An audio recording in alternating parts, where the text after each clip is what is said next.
She thought no one noticed her, until mysterious letters from upstairs revealed the truth. Someone was watching, someone who saw her completely. In letters from upstairs, one quiet librarian is about to meet the billionaire next door. Before we get into the story, comment below where in the world you are watching from today. The old elevator in the Brooklyn apartment building creaked and groaned as it made its way down to the lobby. Imani Clark sighed and checked her watch. It was already 11 p.m. and her night shift at the college library was about to start. She'd have to take the stairs again. Imani adjusted her simple blue cardigan and grabbed her worn leather bag. At 28, she had grown used to the quiet routine of her life. Work at night, sleep during the day, and spend her free time reading or tending to her small collection of plants. It wasn't exciting, but it was hers. "Hold that door, please," Imani called out as she rushed toward the building's entrance, where an elderly neighbor was leaving. Mrs. Peterson turned and smiled. "Off to work, dear?" "Yes, same as always," Imani replied with a small smile. "Have a good night," the older woman patted her arm. "You too, sweetie. Be safe out there." Walking down the dimly lit street, Imani didn't notice the black car parked across from their building, nor the man watching her from the top floor window. Malcolm Renault stepped back from the window of his penthouse. He had lived in this building for almost a year, but few people knew the reclusive billionaire was actually in residence. Most assumed the penthouse was just one of his many empty properties. At 30, Malcolm had everything money could buy and nothing that truly mattered. The tech company he had started in college was now worth billions, but success had only brought more isolation. People either wanted something from him or were too intimidated to approach him, except for her, the woman with the kind eyes who lived on the third floor. The one who smiled at him once when they passed on the stairs, not knowing who he was. Just a genuine smile, the kind no one had given him in years. "Mr. Renault, your dinner is served," announced his housekeeper, interrupting his thoughts. "Thank you, Grace. I'll be right there." His voice was quiet but firm. Malcolm sat at his large dining table alone, as he did most nights. The penthouse was elegantly furnished with expensive art and modern furniture, but it felt empty. As he picked at his food, he thought again of the woman from the third floor. He had learned her name was Imani Clark from the building directory. He had seen her watering plants on her fire escape, humming softly to herself when she thought no one was looking. Tomorrow, he decided. Tomorrow he would do something different. When Imani returned from her shift the next morning, exhausted and ready for sleep, she almost missed the plain white envelope on the floor near her apartment door. Her name was written on it in neat handwriting.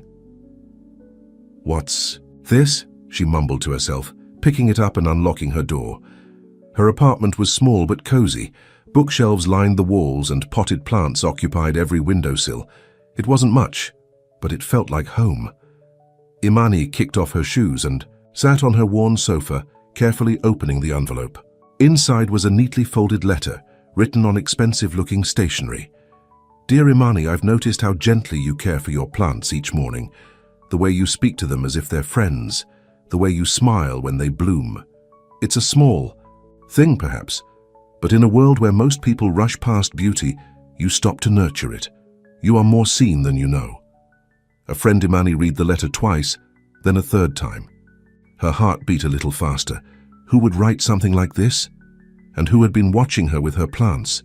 She should have felt creeped out, but something about the words felt sincere, even tender. She placed the letter on her coffee table and stared at it, unsure what to think. "This is weird, right?" she asked her cat, Gatsby, who had jumped onto the sofa beside her. The cat blinked slowly in response. That night, Imani found herself checking each face in her building more carefully. Was it the quiet guy from apartment 2B, the new woman on her floor, the elderly couple upstairs? Each possibility seemed unlikely. When she returned the next morning, another envelope awaited her. "Dear Imani, today I noticed you carrying that vintage copy of Their Eyes Were Watching God. It's one of my favorites too. The way Hurston writes about finding your voice, it's powerful. I wonder what other books have shaped you. You are more seen than you know." A friend Imani couldn't help the small smile that formed on her lips. Who was this person who noticed such details about her? She had indeed been carrying that book. Having just checked it out from the library for a reread, the letters continued to appear every few days. Each one mentioned something small about her that most people would never notice. The yellow scarf she wore when it rained, how she always left breadcrumbs for the birds in the park across the street, the way she quietly helped Mrs. Peterson with her groceries. After 2 weeks, Imani found herself looking forward to the letters. They made her feel something she hadn't felt in a long time. Special, noticed, important. "I got another one," she told her friend Tasha over coffee one afternoon. Tasha raised an eyebrow. "Are you sure this isn't some stalker situation? It's kind of creepy that someone's watching you so closely." "I know it should feel that way," Imani admitted, "but it doesn't. The letters are never invasive or inappropriate. They're just kind." "So who do you think it is?" Tasha asked, stirring her coffee. "I have no idea. I've been trying to figure it out." Imani sighed. "Part of me doesn't want to know. What if I'm disappointed? Or what if he's gorgeous and totally into you?" Tasha countered with a grin. Imani rolled her eyes but couldn't help smiling. "I doubt it's that simple." From his penthouse, Malcolm watched as Imani left the building with her friend. He knew it was strange, writing to her this way, but normal approaches seemed impossible. If he introduced himself as Malcolm Renault, she would see the billionaire, not the man, the headlines, not the person. His phone rang, disrupting his thoughts. "Yes," he answered. "Mr. Renault, the board is requesting your presence at tomorrow's meeting," his assistant informed him. "They're concerned about your public absence affecting stock prices." Malcolm frowned. "Schedule it for 2 p.m. I'll be there." After hanging up, he returned to his desk where a blank sheet of stationery waited. He had spent most of his life hiding behind emails and conference calls. These letters were the most honest words he had written in years. The next morning, Imani found a new letter. "Dear Imani, last night I heard you humming on the fire escape. It was Claire de Lune, wasn't it? The melody stayed with me all evening. Music has a way of saying what words cannot. You are more seen than you know. A friend, Imani." Felt a flutter in her chest. This time she decided to respond in her own way. She put on the green sweater the letter writer had once complimented and deliberately left a book, Letters to a Young Poet by Rilke, visible in her hand as she left for work. It was a small gesture, but it felt like the beginning of a conversation. Days passed, and the letters continued. Imani began leaving small replies, wearing things mentioned in the letters, reading books referenced, or leaving a potted plant outside her door with a note that simply said, "For a friend who sees." The next morning, the plant was gone, replaced by another letter thanking her. Imani found herself falling for someone she had never met, someone who saw her in ways no one else did. It was both thrilling and terrifying. "I think she knows I exist now," Malcolm told his only real friend Daniel over the phone.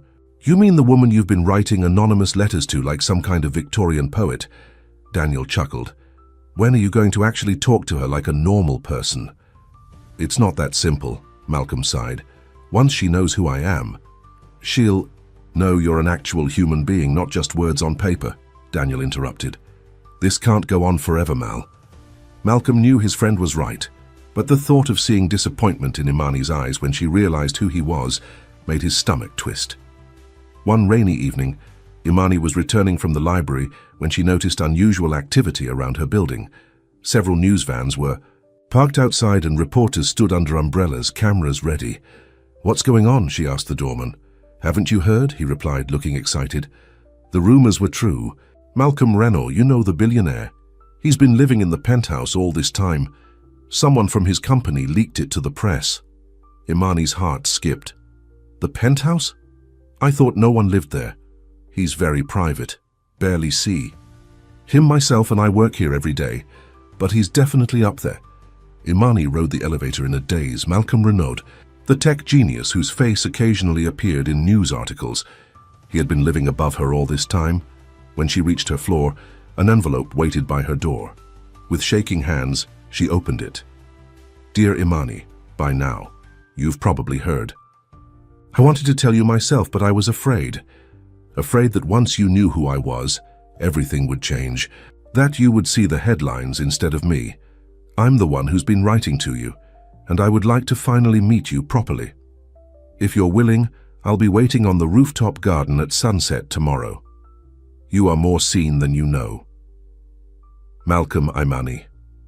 Leaned against her door, the letter clutched to her chest. Malcolm Renault had been watching her, writing to her all this time. The reclusive billionaire had noticed her when no one else did. Was it all just a game to him? Was she some amusement for a bored rich man? Or was there something real in those letters? She didn't know whether to feel special or foolish as she entered her apartment, closing the door on the outside world and the man who had seen her all along. A small silver key fell from the envelope she was still holding. The key to the rooftop garden. Imani stared at it, her heart pounding. Tomorrow at sunset she would finally come face to face with the man behind the letters, the man who had been upstairs all along. Imani barely slept that night.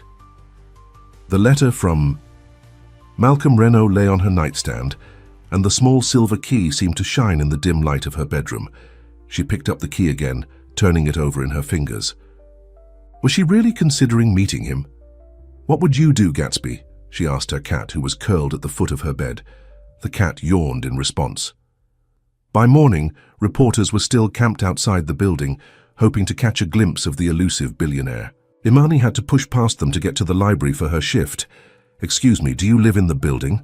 Have you ever seen Malcolm Renault?" a reporter asked, shoving a microphone in her face. "No comment," Imani mumbled, hurrying past. It felt strange to lie, even though she had never actually seen him in person. At the library, Imani couldn't focus. She misplaced books and jumped whenever someone approached the front desk. Her co-worker James noticed her distraction. "You okay? You seem a million miles away today," he said, helping her sort returned books. "I'm fine. Just didn't sleep well," she replied, not meeting his eyes. James leaned against the desk. "You know, there's a rumor going around that the famous Malcolm Renault lives in your building. Is it true?" Imani's hands froze momentarily. I don't know. I mind my own business." "Well, if you ever meet him, put in a good word for me," James joked. "I've got some great app ideas." Imani managed a weak smile and returned to her work. As the hours passed, her mind kept drifting to the rooftop garden and what waited for her there. In his penthouse, Malcolm paced anxiously. The news of his residence had spread faster than he'd anticipated. His phone had been ringing non-stop, with calls from his PR team, business partners, and board members. "I need some privacy, at least for today," he told his assistant over the phone. "No meetings, no calls unless it's an emergency." "Sir, the board is demanding a statement about the leak, and the press office says, 'Tomorrow,'" Malcolm interrupted, firmly. "I'll deal with everything tomorrow." After hanging up, Malcolm walked to his window. He could see reporters still gathered at the entrance to the building. This wasn't how he wanted Imani to find out who he was. The letters were supposed to be a bridge, a way to connect without his wealth and status getting in the way. Now that bridge felt shaky at best. Would she come to the rooftop? Or would she see him as just another rich man playing games? Malcolm had never felt so nervous in his life, not during multi-billion-dollar negotiations, not during television interviews. Watched by millions, this was different. This was real. Tasha called Imani during her lunch break, her voice excited. "Girl, is it true? The Malcolm Renault lives in your building?" Imani sighed. "Apparently." "And you never told me? This is huge. He's like one of the richest men under 40 in the country. And he's single." "I didn't know until yesterday," Imani replied honestly. She hesitated, then added, "Tasha, there's something else." "What?" Tasha asked, her interest piqued. "Remember those letters I told you about? The ones that kept appearing at my door? The secret admirer notes? What about them?" Imani took a deep breath. They were from him, from Malcolm Renault. The silence on the other end lasted so long that Imani thought the call had dropped. Then Tasha's voice returned, loud and shocked. "Are you serious? The Malcolm Renault has been writing you love letters?" "Imani, this is like a movie." "They're not love letters," Imani protested weakly, though she wasn't entirely convinced herself. "And I don't know what to do. He wants to meet me today at sunset on the rooftop garden. And you're hesitating because... Tasha sounded incredulous. Because what if it's all some kind of joke? What would a man like that want with someone like... Me? Imani Clark, you listen to me, Tasha said firmly. You are beautiful, smart and kind. Any man would be lucky to have you. Billionaire or not. After the call ended, Imani stared out the library window. Sunset was in 5 hours. She had until then to decide. Back at her apartment after her shift, Imani stood in front of her closet, still undecided. The key to the rooftop felt heavy in her pocket. If she went, what would she wear? If she didn't go, would she regret it forever? She pulled out a simple green dress, the color he had once mentioned in a letter, saying it reminded him of hope. She laid it on her bed, then stepped back unsure. This is crazy, she muttered to herself. He's a billionaire. I'm a librarian. This doesn't happen in real life. But the letters had been real. The words had touched something in her that had been dormant for years, a hope that someone could see her, truly see her. On the top floor of the building, Malcolm adjusted the small table he had set up in the rooftop garden. The evening was warm, with a gentle breeze. The setting sun cast a golden glow over the potted plants and climbing vines that made the space feel like a secret oasis above the city. He had prepared everything himself, dismissing his usual staff. A bottle of wine, 2 glasses, and a simple meal from his favorite local restaurant, nothing too extravagant. He wanted tonight to be about the connection they had formed through his letters, not about his wealth. As the sun began to set, Malcolm checked his watch. Would she come? The uncertainty was almost unbearable. Imani stood in front of her mirror wearing the green dress. Her hair was down around her shoulders, and she wore minimal makeup. She looked like herself, the self she had always been. She picked up the last letter, reading it one more time. You are more seen than you know. Those words had become a lifeline in her quiet existence. Whether this meeting was a beginning or an ending, she needed to know the person behind them. Taking a deep breath, she picked up the small silver key and left her apartment. The elevator ride to the top floor seemed both too short and too long. When the doors opened, Imani found herself in a hallway she had never visited before. At the end was a door marked Roof Access. Her hand trembled slightly as she inserted the key. The door swung open to reveal a garden that seemed like something from a dream. Plant-covered trellises created walls of greenery, and string lights twinkled among the leaves. And there, standing beside a small table, was a tall man in a simple button-down shirt and slacks. Malcolm Renault looked different from his photos in the business magazines, less polished, more real. His dark hair was slightly tousled by the breeze, and his eyes, warm brown eyes, watched her with nervous anticipation. For a moment neither spoke. The city stretched out below them, bathed in the orange glow of sunset, but they saw only each other. You came, Malcolm finally said, his voice softer than she had imagined. Imani nodded, still standing by the door. I had to know if the person in the letters was real. And the person who received them, who understood them, was she real too? He asked. A small smile formed on Imani's lips. I guess that's what we're both here to find out.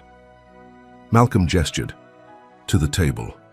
Would you join me? I promise no pressure. If at any point you want to leave, you can. Imani hesitated, then stepped forward into the garden. I have questions. I'd be disappointed if you didn't, he replied. As she sat across from him, the city lights began to twinkle below them. The distance between them was small, just a table's width, but the gap between their worlds felt enormous. Why me? Imani asked directly. Malcolm looked down at his hands, then back at her. Do you remember the day you smiled at me on the stairs? About 3 months ago. Imani frowned slightly, trying to recall. I pass people on the stairs all the time. You were carrying a stack of books. I was coming down as you were going up. You looked directly at me and smiled, not because you knew who I was, but simply because that's who you are. Kind, present. Malcolm's voice was earnest. Do you know how rare that is in my world? People either want something from me or are too intimidated to be real. Imani remembered now. A man in a casual hoodie, head down until she passed. She had smiled at him automatically, the way she did with most neighbors. "So you started writing letters because I smiled at you?" It seemed too simple. Malcolm shook his head. "I started noticing you. The way you hum when you water your plants. How you always leave food for the stray cat behind the building. The books you carry. I saw someone who finds joy in small things, who cares deeply without showing off." He paused. "Someone real in a world that often feels fake to me. So you watched me," Imani said, a hint of discomfort in her voice. "Not in a creepy way," Malcolm hurried to explain. "Just noticed you when our paths crossed. The letters, I know it's unusual, but I didn't know how else to reach out without my name and everything that comes with it getting in the way."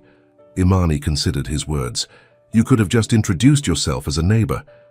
And you would have Googled me that same night and found out I was worth billions," he replied with a sad smile. "Would you have seen me as just a man after that? Or would you have seen the headlines?" Imani had no easy answer for that. The wealth he represented was so far removed from her experience that it was hard to imagine not being affected by it. "I don't know," she admitted honestly. "But lying by omission isn't a great way to start, whatever this is." Malcolm nodded, accepting her criticism. "You're right, I just wanted a chance to know you, and for you to know me, without all the noise that surrounds my name." As they talked, the tension between them gradually eased. Malcolm poured wine for them both, and they shared the meal he had prepared. He told her about growing up wealthy but lonely, about building his company from a dorm room project to a global enterprise, about the emptiness of success without connection. Imani shared stories of her childhood in a middle-class neighborhood in Queens, her love of books that led to her career as a librarian, her dream of someday writing stories of her own. Hours passed, and neither noticed the time until a cool night breeze made Imani shiver slightly. "You're cold," Malcolm observed, immediately standing to offer his jacket.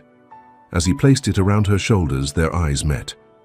The distance between their worlds still existed, but something else had formed, a bridge of understanding, of seeing each other as they truly were. "Thank you for coming tonight," Malcolm said softly. "I know it took courage." Imani looked up at him, suddenly aware of how close they were standing. "Thank you for the letters. They made me feel seen when I thought I was invisible." For a moment it seemed as though he might lean down to kiss her. Instead, Malcolm stepped back, respecting the newness of whatever was growing between them. "May I walk you back to your apartment?" he asked. Imani nodded, feeling both disappointed and relieved by his restraint. As they rode the elevator down to her floor, an awkward silence fell between them. The real world was rushing back in. Tomorrow the reporters would still be outside. His wealth and her modest life would still be facts they couldn't change. At her door, Imani handed back his jacket. "So what happens now?" Malcolm's eyes were serious. "That depends on you. I'd like to see you again, properly this time. No more anonymous letters. Just two people getting to know each other." "Two very different people," Imani pointed out. "Yes," he acknowledged, "but maybe that's not a bad thing." As they stood there, the sounds of the city filtering through her window, Imani made a decision. She would step into this uncertainty, this improbable connection, and see where it led. "I'd like that," she said finally. "But this time, no secrets." Malcolm smiled, relief visible on his face. "No secrets," he agreed. As he turned to leave, Imani called after him. "Malcolm, the letters. Don't stop writing them, even though I know who you are now." He looked back, his expression softening. "I won't." After he had gone, Imani leaned against her closed door, heart racing. She had just agreed to date Malcolm Renault, the reclusive billionaire who lived upstairs, the man whose words had reached past her defenses and touched her heart. What she didn't know was that outside her building, a photographer had captured Malcolm entering earlier that evening. By morning, speculation about the mysterious woman who had caught the attention of New York's most eligible bachelor would be spreading across the city. Their private connection was about to become very public. The headline of the New York Daily Star screamed across the front page, "Billionaire Bachelor's Mystery Woman. Who has captured Malcolm Renault's heart?" Below was a grainy photo of Malcolm entering Imani's building, his face partially visible in profile. Imani nearly dropped her coffee when Tasha texted her the article link the next morning. "Have you seen this?" Tasha wrote. "They don't know it's you yet, but it won't take long." With shaking hands, Imani clicked the link. The article was filled with speculation about Malcolm's love life and mentioned that sources close to the billionaire confirmed he had been spending time with someone in his building. There was even a quote from a building insider saying the mysterious woman was not from his world. "Great," Imani muttered. She had barely processed their meeting last night, and now the whole city was gossiping about them. Her phone rang, an unknown number. She hesitated before answering. "Hello? Imani? It's Malcolm." His voice sounded tense. "I just saw the article. I'm so sorry about this." Imani sank onto her sofa. "How did they even know?" "Someone must have tipped off the press. I've been dealing with this kind of thing my whole life, but you haven't. Are you okay?" "I don't know," she admitted. "They don't know it's me yet, but they might figure it out," he finished her thought. "Listen, I understand if you want to back away from whatever this is between us. The media attention can be overwhelming." A small part of Imani wanted to do exactly that, retreat back into her quiet, anonymous life. But a stronger part remembered the connection they had formed on the rooftop. The way he had looked at her like she was the only person in the world. "I'm not backing away," she said with more confidence than she felt. "But I do need time to think about what this means." "Of course," Malcolm replied, relief evident in his voice. "Take all the time you need. And Imani, check your door." After they hung up, Imani opened her apartment door. A small envelope waited, a letter just like before. Inside was a single piece of stationery with Malcolm's elegant handwriting. "Dear Imani, last night under the stars, I finally saw your smile up close. It was even more beautiful than I remembered. Thank you for giving me a chance to know the woman. Behind the smile that changed my world, you are more seen than you know. Malcolm." Despite everything, Imani felt a warmth spread through her chest. The letters still had power, even now that she knew who wrote them. At work that evening, Imani could feel eyes on her. News had spread quickly among her co-workers that Malcolm Renault lived in her building, and everyone seemed curious if she had seen him. "So, have you run into the famous billionaire yet?" James asked as they sorted books together. "Once or twice," Imani replied vaguely, avoiding his eyes. "What's he like, as arrogant as they say?" James pressed. Imani frowned. He seemed normal, actually. Before James could ask more questions, their supervisor called him away, leaving Imani alone with her thoughts. She hadn't told anyone about her meeting with Malcolm except Tasha. It felt too new, too fragile to share. As she was leaving the library after her shift, Imani spotted a sleek black car parked across the street. The window rolled down to reveal Malcolm's face. "Need a ride?" he asked with a small smile.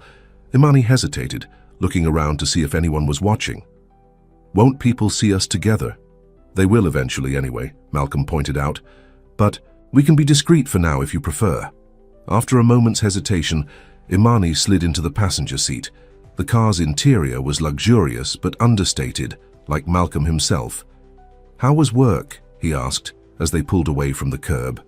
The normalcy of the question made Imani smile. "It was fine. People are asking about you." "People are always asking about me," Malcolm replied with a resigned shrug. One of the downsides of success. As they drove, Malcolm told her about his day. Meetings with investors, calls with his development team, the constant pressure of running a global tech company. Imani listened, trying to imagine a life so different from her quiet days among books. "Sorry," he said finally. "I'm boring you with business talk." "No," Imani said honestly. "I'm just trying to understand your world." Malcolm glanced at her, his expression softening. "My world feels a lot less empty with you in it." When they reached their building, Malcolm's driver pulled into a private garage beneath the structure. "To avoid the photographers out front," Malcolm explained. They rode the elevator in comfortable silence, Malcolm's hand lightly touching hers. When they reached her floor, he hesitated. "Would you like to have dinner tomorrow? At my place?" he asked. "I could cook for you," Imani raised an eyebrow. "You cook?" "Don't look so surprised," Malcolm laughed. "I wasn't always wealthy. I had to feed myself through college before the company took off." "I'd like that," Imani said with a smile. As she turned to go, Malcolm caught her hand and gently pulled her back. For a moment, they stood close, his eyes questioning. Then, slowly, he leaned down and kissed her, a soft, tender kiss that felt like a promise. "Good night, Imani," he whispered against her lips. "Good night," she replied, her heart racing as she stepped off the elevator. The next morning, a loud knock woke Imani from a peaceful sleep. When she opened the door, her neighbor Mrs. Peterson stood there, eyes wide with excitement. "Imani, dear, is it true? Are you dating Malcolm Renault?" The elderly woman thrust a tabloid into Imani's hands. On the cover was a photo of Imani and Malcolm in his car the previous night. The headline read, "Renaud's mystery woman revealed, billionaire dating ordinary librarian." Imani's stomach dropped. "Where did you get this?" "It's everywhere, dear. The internet, the morning shows, everyone's talking about it." Imani thanked Mrs. Peterson and closed the door, leaning against it, as the reality sank in. She was now officially news. Her private life was suddenly public property. Her phone buzzed with messages from friends, family, and even old classmates she hadn't spoken to in years. Everyone wanted to know about her relationship with Malcolm. When she called Malcolm, he answered immediately. "I've seen it," he said before she could speak. "I'm so sorry, Imani. This isn't what I wanted for you." "What do we do now?" she asked, her voice small. "First, I'm coming down to your apartment. We should talk in person." Minutes later, Malcolm was at her door, looking tired and concerned. He had barely slept, spending most of the night dealing with the press fallout and trying to trace the leak. Inside her apartment, Malcolm looked around at her books, plants, and simple furnishings with genuine interest. Gatsby the cat approached him cautiously, then rubbed against his leg in approval. "At least someone's not bothered by the headlines," Malcolm said with a small smile, petting the cat. Imani sat on her sofa, the tabloid still in her hands. "I don't know if I can handle this, Malcolm. I'm a private person. I don't want my life dissected by strangers." Malcolm sat beside her, taking her hand. "I understand. Believe me, I've been dealing with this my whole life and it still bothers me." He paused. "The press will lose interest eventually, but for now, we have options." "Like what?" Imani asked. "We could be strategic, control the narrative by giving one exclusive interview, then request privacy. Or we could just ignore it all and live our lives." He squeezed her hand. "Or, if this is too much too soon, we could take a step back until things cool down." The last option hung in the air between them. Imani looked at their intertwined fingers, then at the man beside her, a man whose words had touched her soul long, before she knew his face or name. "I don't want to take a step back," she said finally, "but I don't want to do interviews either. Can we just try to be normal together? Despite all this?" Relief washed over Malcolm's face. "Yes, that's exactly what I want too." That evening, instead of going to Malcolm's penthouse as planned, they decided to stay in Imani's apartment. Malcolm brought groceries and they cooked dinner together in her tiny kitchen, laughing as they bumped into each other in the limited space. "This is cozier than my place," Malcolm admitted as they ate at her small table. "Sometimes I feel lost in all that empty space upstairs." "We could always move the plants from your rooftop garden down here," Imani joked. "Make it even cozier." Malcolm looked at her thoughtfully. "You know, that's not a bad idea." "What? Turning my apartment into a jungle?" "No," Malcolm laughed. "But maybe finding a middle ground. A place that's neither my world nor yours, but ours." The idea of ours made Imani's heart skip.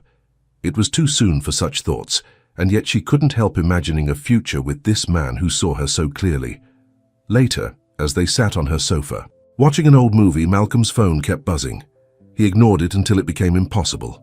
"I'm sorry," he said, finally checking the messages. "There's an issue with our European launch that needs my attention." Imani nodded, trying to hide her disappointment. "I understand." Malcolm looked torn. "This is the hard part. balancing what I've built with what I want to build with you. We'll figure it out, Imani assured him, though she wasn't entirely convinced herself. Before leaving, Malcolm left another letter on her kitchen counter. This was becoming their ritual, a tangible reminder of how they had connected. After he was gone, Imani opened the envelope. Dear Imani, tonight, in your small kitchen, watching you move with such grace in a space that is truly yours, I realized something important. All my life I've been searching for a place that feels like home, not a house or an apartment, but a feeling of belonging. Tonight, beside you, I found it. You are more seen than you know. And now, so am I. Malcolm, the next. Few weeks brought both joy and challenges. The media attention intensified before gradually shifting to other stories, though photographers still occasionally waited outside their building. Malcolm and Imani created their own bubble, spending evenings in her apartment or on his rooftop. Garden, sharing stories, dreams, and increasingly, their hearts. He wrote her letters that she kept in a special box beside her bed. She introduced him to her favorite books, marking passages that reminded her of him. But reality had a way of intruding. Malcolm's work often pulled him away at unexpected moments. Important meetings ran late, business trips came up suddenly, and crisis calls interrupted their time together. I'm sorry about dinner, Malcolm said one evening after cancelling their plans at the last minute. The Tokyo office needed immediate decisions on the merger. It's okay, Imani replied, though the disappointment was clear in her voice. I understand. Your work is important. Not more important than you, Malcolm insisted. But as weeks passed, Imani began to wonder if that was true. Malcolm's world was so vast, so demanding. How could she, a simple librarian with a quiet life, ever truly fit into it? The question lingered even as their relationship deepened. They were falling in love. Neither had said the words yet, but both felt it growing between them. It was in the way Malcolm's eyes followed her around a room, in the way Imani's hand automatically reached for his when they walked together. Then came the invitation that would test everything they were building. My company is hosting a charity gala next weekend, Malcolm mentioned one evening as they sat on her fire escape watching the sunset. I'd like you to come with me, as my date. Imani tensed. This would be their first public appearance together, a formal declaration to the world that they were a couple. Will there be a lot of people there, she asked, already knowing the answer. Yes, Malcolm admitted. Business partners, celebrities, politicians, and press, of course. I don't know, Malcolm. That's a lot of attention. Malcolm took her hand. I know it's asking a lot, but I'm tired of hiding what we have. I want to walk into that room with the woman He stopped himself, then continued more carefully. With the woman who matters most to me. Imani looked into his eyes and saw the sincerity there. What would I even wear to something like that? Malcolm smiled, relieved by her implied acceptance. Whatever you want. You'd be beautiful in anything. The week before the gala, Imani's anxiety grew. She had never attended such an event, never mingled with the kind of people who would be there. Despite Tasha's excitement helping her shop for a dress, Imani couldn't shake the feeling that she would be out of place in Malcolm's world. The night before the gala, Imani stood in front of her mirror, wearing the elegant blue gown they had chosen. It was beautiful but felt like a costume, something the real Imani Clark would never wear. A knock at her door interrupted her thoughts. Malcolm stood there holding a small box. I know the gala isn't until tomorrow, but I wanted to give you this tonight, he said, stepping inside. Imani opened the box to find a delicate silver pendant with a small key charm, a replica of the rooftop key he had given her. To remind you of how we began, Malcolm said softly, and that no matter what happens tomorrow, what matters most is what's between us, not what the world sees. Imani felt tears spring to her eyes as he fastened the necklace around her neck. The weight of it felt right, a tangible symbol of their connection. Thank you, she whispered, turning to face him. Malcolm, Before she could finish, his phone rang. The screen showed his assistant's name. Malcolm sighed deeply before answering. This better be important, David. Imani watched as Malcolm's expression changed from annoyance to shock. Whatever news he was receiving, it wasn't good. When did this happen? Who leaked it? Malcolm demanded, his voice tense. I'll be there in 20 minutes. He hung up, his face grim. What's wrong? Imani asked, suddenly afraid. Someone from inside the company has been selling information to our competitors, Malcolm explained, already moving toward the door. Critical security protocols, upcoming product details, years of work potentially compromised. Do you know who did it? Malcolm's jaw tightened. I have my suspicions. I need to handle this tonight. Of course, Imani said, understanding the gravity of the situation. Go. At the door, Malcolm turned back. This won't affect tomorrow. I promise I'll be back in time for the gala. After he left, Imani touched the key pendant around her neck. Tomorrow she would step fully into Malcolm's world for the first time. She only hoped she wouldn't lose herself in it. What she didn't know was that across town, a woman from Malcolm's past was planning her own appearance at the gala. Someone who had her own history with the billionaire, and who saw Imani as nothing more than an obstacle to be removed. The night of the gala arrived, and Imani stood in her apartment, ready but nervous. Her blue gown flowed elegantly to the floor, and the key pendant from Malcolm rested against her collarbone. She had styled her hair in a simple updo and applied minimal makeup, wanting to feel as much like herself as possible. Malcolm had called earlier, assuring her he had handled the company crisis and would pick her up at 7. As the clock neared, that hour Imani's anxiety grew. In just a few hours she would be standing beside one of the most powerful men in New York, surrounded by people who lived in a world she could barely imagine. At precisely 7, a knock came at her door. Malcolm stood there in a perfectly tailored tuxedo, looking handsome but tired from his long night dealing with the security breach. You look beautiful, he said, his eyes taking in every detail of her appearance. Absolutely stunning. Imani felt a blush rise to her cheeks. You don't look so bad yourself. Malcolm smiled, some of the tension leaving his face. Are you ready for this? As ready as I'll ever be, she replied honestly. In the car ride to the hotel where the gala was being held, Malcolm briefed her on who they might encounter. Business. Partners, celebrities, politicians, names Imani had only seen in magazines. He squeezed her hand reassuringly when he noticed her growing nervousness. Just be yourself, he said softly. That's who I want beside me tonight. When they arrived, photographers lined the entrance, flashbulbs creating a disorienting wall of light. Malcolm protectively placed his arm around Imani's waist as they walked the short distance from the car to the door. Malcolm, over here. Mr. Renault, who's your date?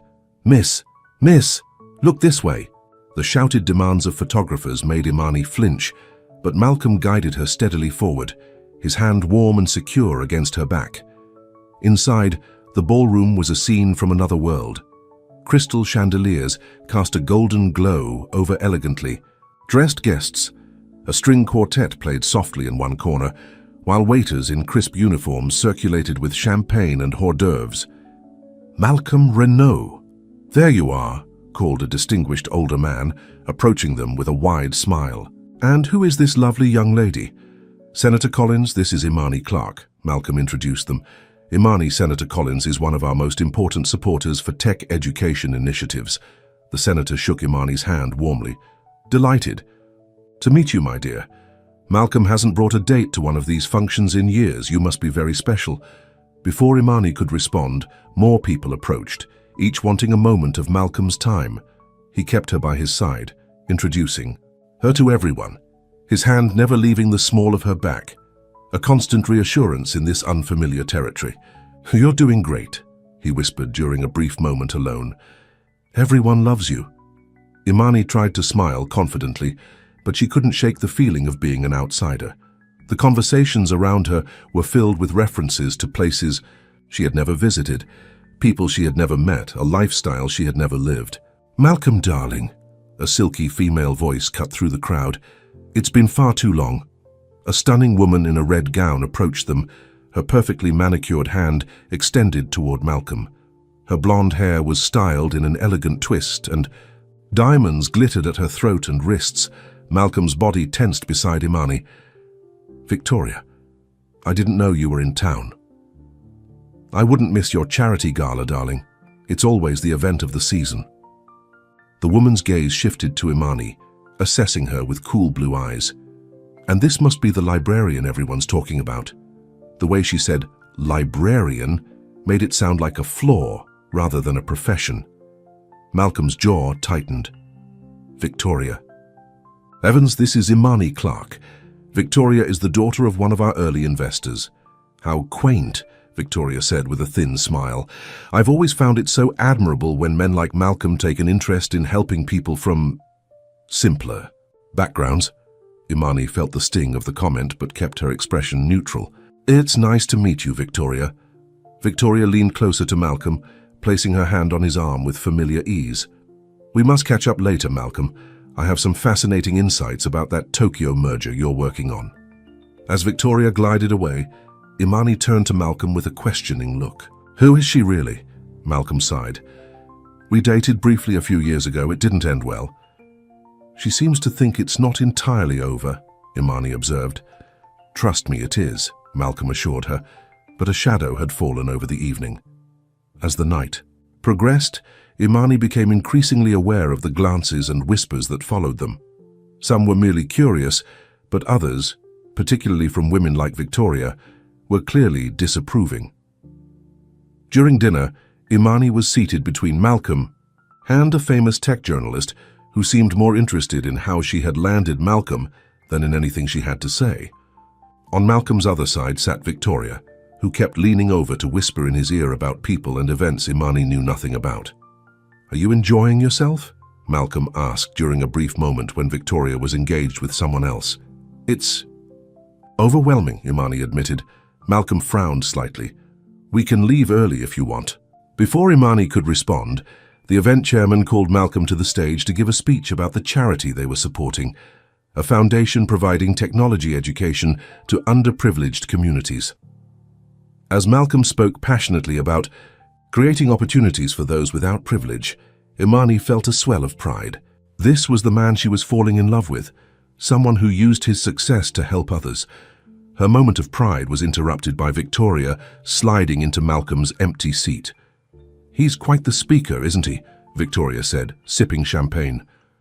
Always so passionate about his causes. Imani nodded politely. The foundation does important work. Listen, dear, Victoria said, her voice dropping to a confidential tone. You seem like a nice girl, so let me give you some advice. Men like Malcolm, they may play at being regular people, but they're not. They live in a different world, and eventually, they always return to it. You don't know Malcolm as well as you think, Imani replied evenly. Victoria laughed softly. Don't I? I've known him for years. We share the same friends, the same background, the same understanding of how this world works. She gestured around. The ballroom. This is his natural habitat, not some cozy apartment with plants and books. The words hit a nerve, voicing fears Imani had been trying to suppress. Could Malcolm really be content with her simple life when his own was so grand? Malcolm and I have a connection that goes beyond superficial things, Imani said with more confidence than she felt. Victoria's smile was predatory. Connections fade, dear. Reality remains. You'll see. When Malcolm returned to the table, he immediately sensed Imani's discomfort. What did she say to you? He asked quietly. Nothing that matters, Imani replied, not wanting to create a scene. But Victoria's words had planted seeds of doubt that were difficult to ignore. Throughout the rest of the evening, Imani found herself watching Malcolm in this environment. How easily he moved among the wealthy and powerful. How at home he seemed in this world of privilege. By the time they left, Imani was emotionally exhausted. In the car ride back to their building, Malcolm noticed her unusual silence. What's wrong? He asked, taking her hand. And don't say nothing, I know you better than that. Imani looked out the window at the city lights passing by. Do you? Sometimes I wonder if we really know each other at all.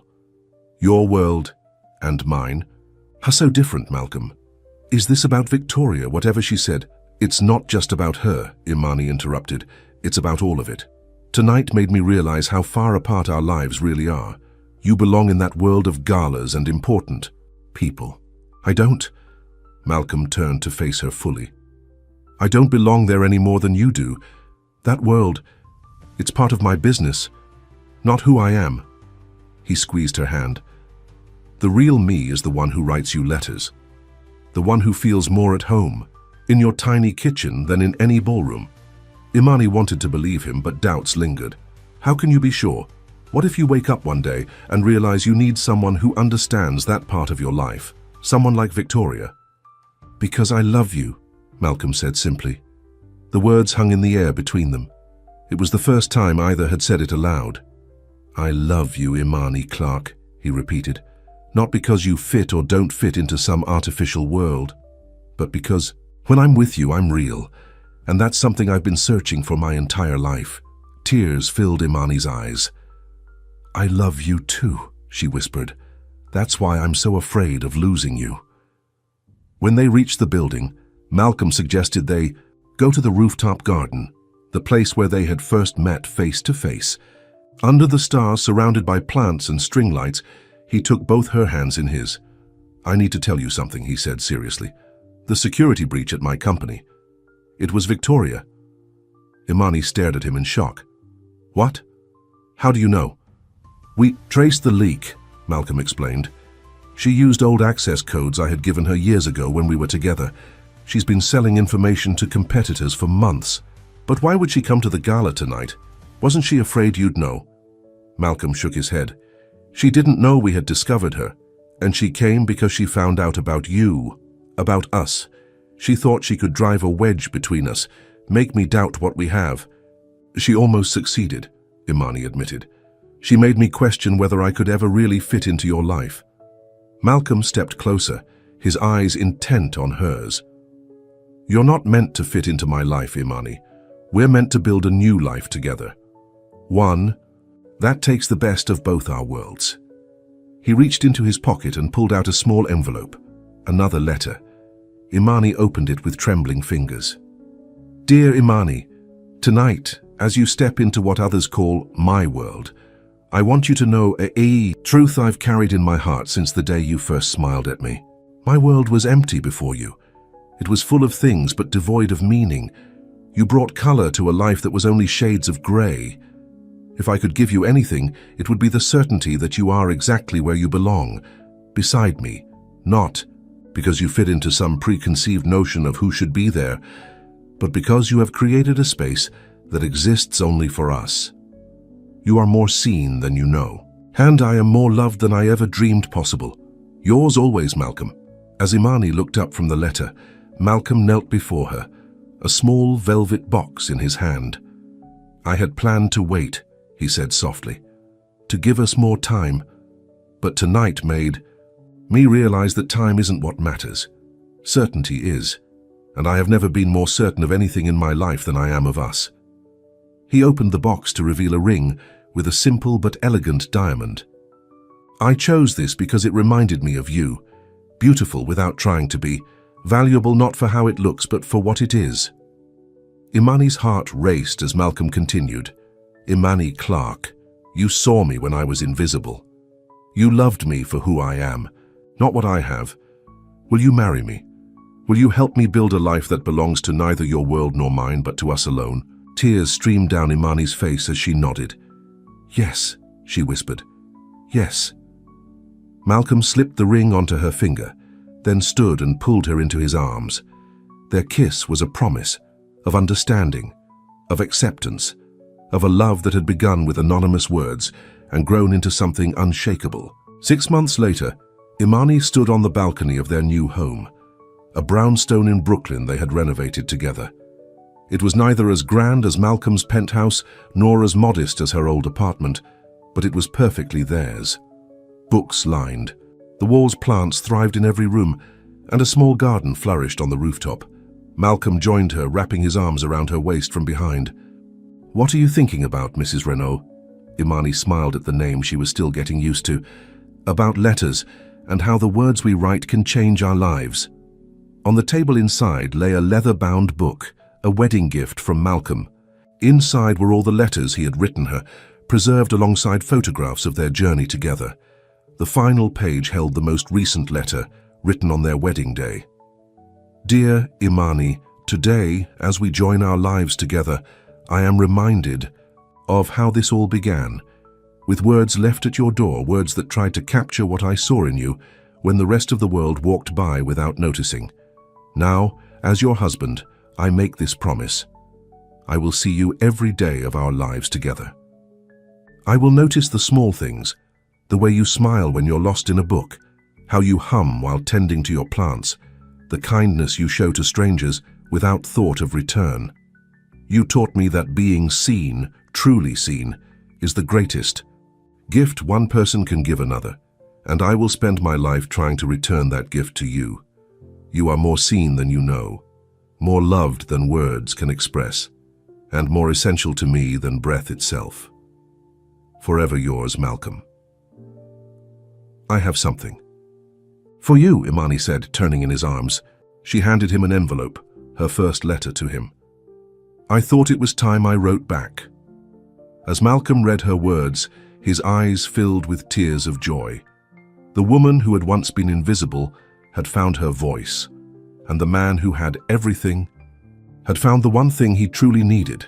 From their simple brownstone, they could see both the stars above and the city below, a perfect view of the world they had created together, a world where love had built a bridge between two souls who might never have connected if not for letters from upstairs.